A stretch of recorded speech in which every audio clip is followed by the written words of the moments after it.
Good morning, everyone. This episode, we're going to be talking about negative gearing. Stay tuned. Coming up next. Oh, wrong button.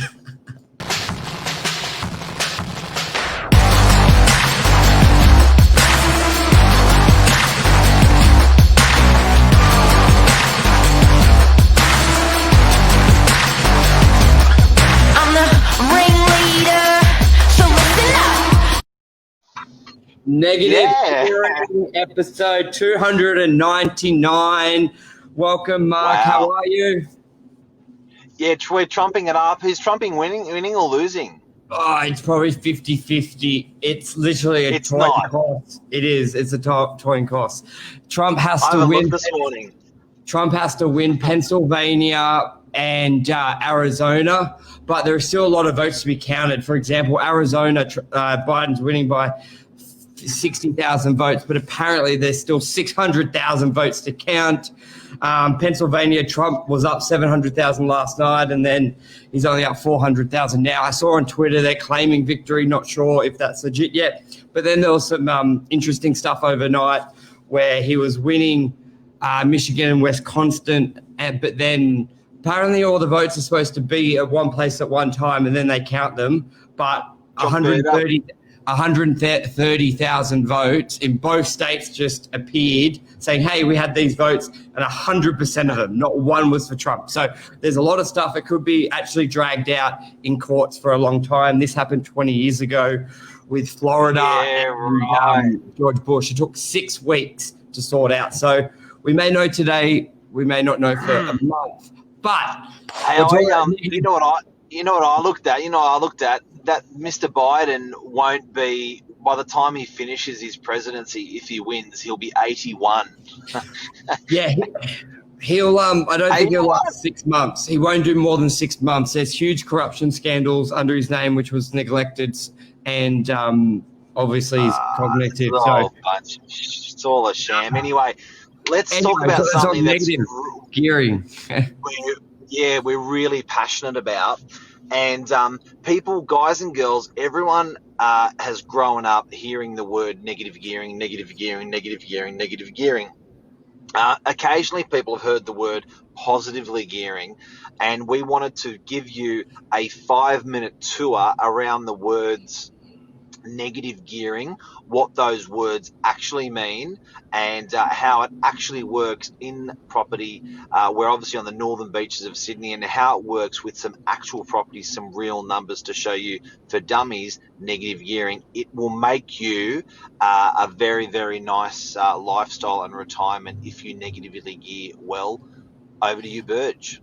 Yes, I'm just bringing up just a quick what is negative gearing first.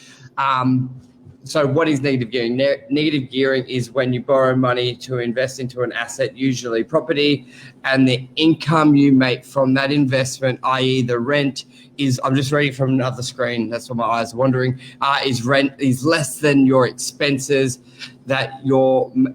meaning that you're making a loss. Now, you probably think to yourself, well, that's bad. Like, why would you buy something if you're going to lose money?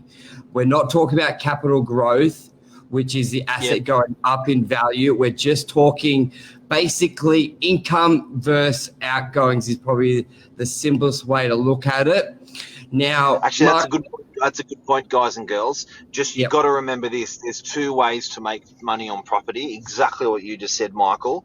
We're going to put aside the growth of the property. So if the property goes from 500,000 to 600,000, that's called capital growth. We're not going to talk about capital growth today. We're going to talk about just dealing with the income per year and how that isolates over to negative gearing or sometimes positively gearing. And while you talk about that, I'm just going to bring up this cool property analysis we did on our last end of month statement. So go through why people would buy something that's negative, Mark. Okay, so basically when you own a property, in the course of a year, you will have to pay bills. You'll have to pay interest. You'll have to pay strata for maintaining the building, water for water to the building, council for rubbish collection, and council contributions to keep that facility or principality running. So what you do is look at all the negative costs in the property, and the obvious positive in the property is rent. I think it's the only positive that you're going to get out of it. So if, for example, your rent is $20,000 per year, and then your strata, water, council, and interest are $22,000 per year, then you're negative. Full stop. After the year's finished, you're down. You're down how much? You're down $2K. You had 20 coming in, and you had 22 going out. Interest, strata, water, council, 22 going out. You are down $2,000. Now, in Australia, and we're one of the only countries in the world that do this, we reward you for the loss. The actual government turns around and says, you lost $2,000 on property, you poor thing. We're going to help make that up. We're going to share that loss with you, and that's negatively geared. So then you can gear that $2,000 loss. Now, we're not giving you financial advice here, but we're just explaining 101 with what we see a lot of our landlords do and people getting into property do. Michael? Yeah, and that's exactly right. And where it can be very beneficial when you make renovations on the property, that comes off. So you may see someone, let's say their property is positive, because we want to get into that where the market is at the moment. Let's say your property is positive, but you need to do new carpet and paint. That will counts virtually the same as a water bill. So then your outgoings go up and it could be turned negative. So you could have positive cash flow, improve your property, then it's a negative. The benefit of the negative part really comes to your tax portion. So that's why you need to speak to your accountant just to see how that would work. So when you sort of think, well, why would I want a negative property? Yes, the government reward you. Well, you're sort of rewarded, but how? It's really with your tax brackets. For example, let's say you're earning 100 grand a year, and you get taxed 40%. I know these are wrong, but principle. You earn 100 grand a year and you get taxed 40%. Let's say if your income was 98,000, you get taxed 30%. If your property loses 2 grand, it goes under. Like, that will help. So that's where people are happy to buy. So just can we freeze that for a sec on that and just drill down on that example? So guys and girls, if you remember 2 minutes ago, I gave you the example. You've got 20 grand of rent coming into your property, and you got 22 grand of strata, water, council, interest paying for that 1 year. Now, using your example, Michael, of someone that's earning $100,000, say they are paying 38 cents in a dollar tax. Okay. Now that 2 grand that you've lost, the Australian government allows you to negatively gear. They allow you to gear that loss. And what that exactly means is 38 cents in a dollar you will get back of those $2,000. So you're potentially going to get $7,660 back of that 2,000 that you've lost in your tax return when you do your tax return of the year. So guess what, guys? You thought you lost 2,000. You only lost about 12 or 1,300, and because the government shared in that loss. Yes. So that was quite common maybe 2 years ago. But Mark, interest rates are so cheap now. And we reckon nearly every property is positive. I'm just going to show another slide, which we did a breakdown on a lot of properties of their cash flow. So, for example, you've got this house in Narrabeen. I slide over, like, 1 point. Do you want to talk us through this, Mark? I know you're passionate with your numbers. Can we zoom right up on that table? So we sent this out to all of our landlords this month. So all of our landlords received this, and we just wanted to show our landlords, look, here are 10 cracker properties, and here is the cash flow analysis if you borrow all of the money. That means don't put in a deposit because they already own a property. they can secure it up against that. So borrow 100%. So if they were buying a property for $1.9 million, if they borrowed $1.9 million, the rent for that exact property, the actual rent per week was $1,740. The mortgage repayments are 2.89. Now, if you do a 4-year fixed rate, I've heard of these 4-year fixed rates coming in at 1.99 yesterday, I heard. But let's use 2.89. You've got 1740 coming in. You got 1,055 going out to the bank to keep the property. That means you are positive 685 per week.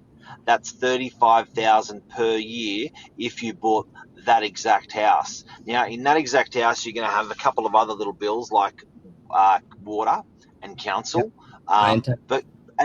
and land tax. But in essence, Michael, when did you ever get to buy a property like that, a property of almost $2 million, and it pays you 38 grand a year in your pocket? When your Where do you average, get that? you don't. And when your average salary is what, 58,000 a year, that is almost a second salary. That's almost having a partner of income. Now you may say that's just houses. I've got another one here, which is an apartment.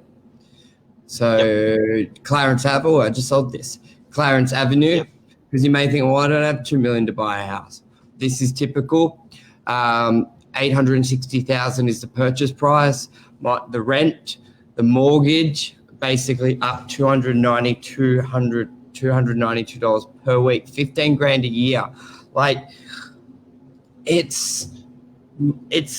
that's crazy. Do you know how hard it is to get that extra from a salary, from your business income? Like now is a phenomenal opportunity to be positive. Now, why we talked about the negative gearing, mainly when properties are positive geared, I think the biggest messages out of this show is there's a lot of properties, like we manage nearly the most on the Northern Beaches, just shy of 1,500 properties or 1,500.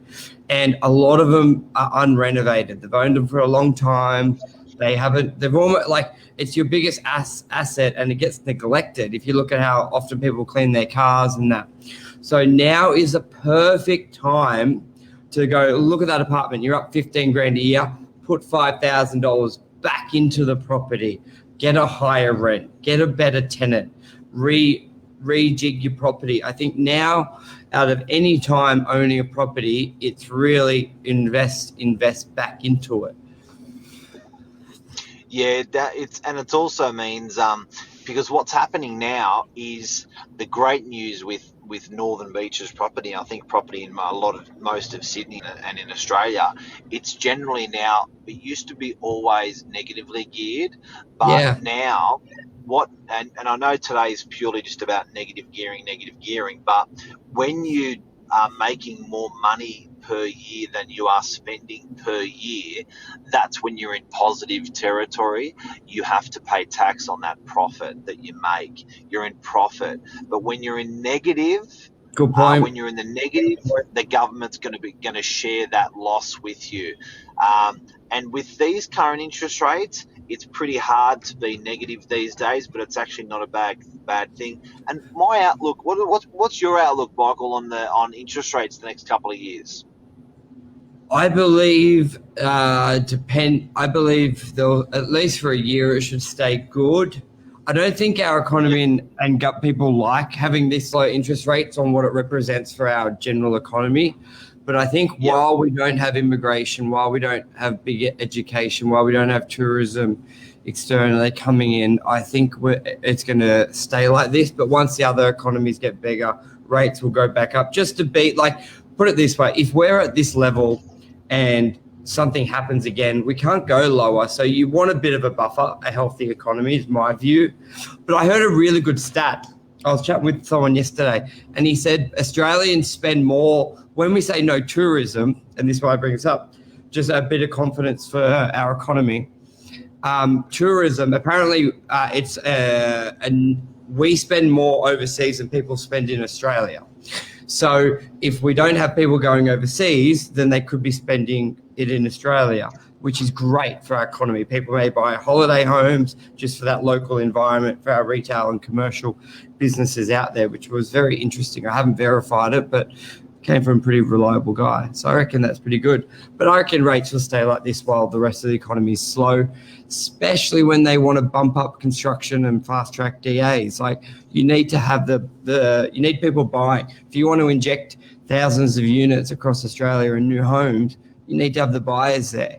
And if other sources are low, you got to make money cheaper to buy. Like, I wouldn't be surprised if there was a stat that said average incomes went down 10% for people. Well, if that happened, then you need to make the money cheaper for people to still buy a home, if you still want them to buy homes and build. And I think they do, because we need that to keep going, is my view. What's yours? I agree, man. I just think, it's, and again, there was similar. I saw some similar data come through. G'day, Amal. G'day, Luke. I saw some similar data come through on our habits and spending, and it's pretty exciting that we're pulling that money into our own economy. It's great. Hey, before we roll out, I just wanted to say thank you to everyone for your support. I had a very nice person contact me yesterday from Queensland. Now, guys and girls, something that got me is real estate agents are watching this show. So how powerful is it that consumers like buyers, sellers, renters, and landlords can watch this show and learn? Even real estate agents are learning from this show. Gentleman from Queensland that I spoke with yesterday was saying he's been watching us for almost 12 months now, and his business he's built his business on the back of things that we're doing and advice that we're giving so on occasions. And I was like, what it was just so it was so complimentary, and you don't feel like that you have that value, but we're offering so much value that even real estate agents are employing that value in their businesses, never mind buyers or sellers, renters. I love that. Feel free to call me next time. Nah. and Mark, give Michael a call and give him a compliment. That's the best. But yeah. And to answer, you know what? It's cool. Yeah, thank you. And to answer Anmal's question, what's better, negative and positive? Obviously, it's killer question. It's a double-edged sword. Yep. You go first, and I'll say mine. Yep, it's a double-edged sword because, Anmal, and everyone, you've really got to be careful about this. Property has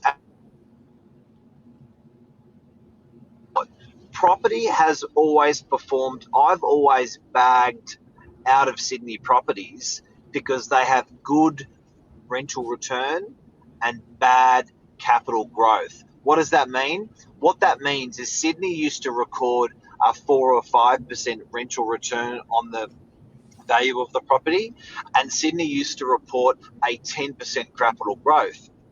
If you add 5% to 10%, that's a 15% you're making on your money.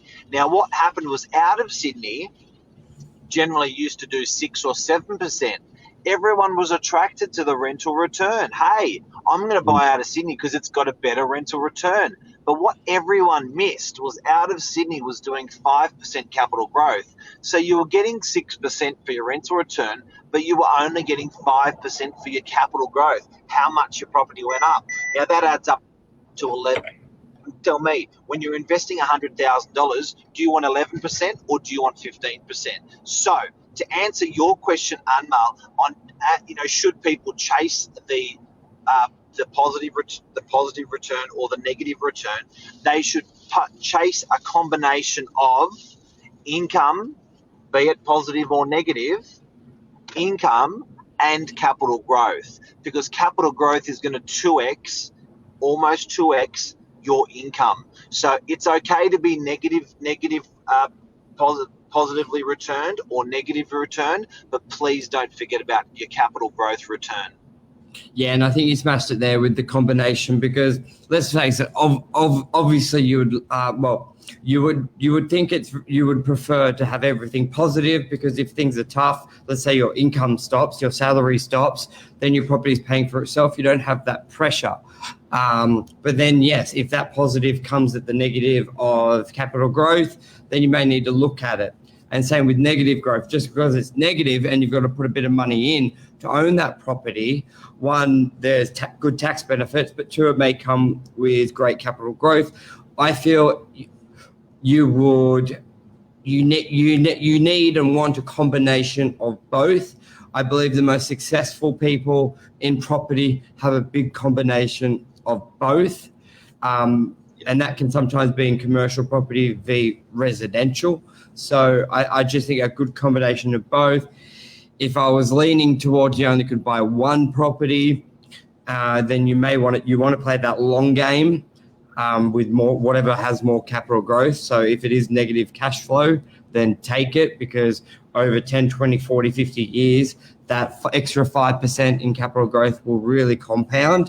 But if you're going to have a multiple property portfolio, have a look at both, because if you've got having one property negative $200 a week is okay if you can afford it. But if you have 6 properties all negative and they all have maintenance, it could really put a burden on it, because let's face it, you can't cash out capital growth. It's there till you sell, and you don't want to sell. Yes, you can redraw, like I get all that, but it's like shares. When it goes up, like you can't touch it, you can't use it, it can't be your payday next week, where positive cash flow can. So a combination of both, and if you do get a good positive and a good negative, it will counteract itself, and then you got 2 properties with capital growth. So I think really look at it holistically. But if I had to choose one property, I'd choose one that's negative with capital growth for long haul. But once you get into multiple properties, you really need to switch on. That's a show. That's a show. Thank you, everyone. Cheers. We'll be back tomorrow morning. Mal. See ya. Bye. Take care, everyone. Bye.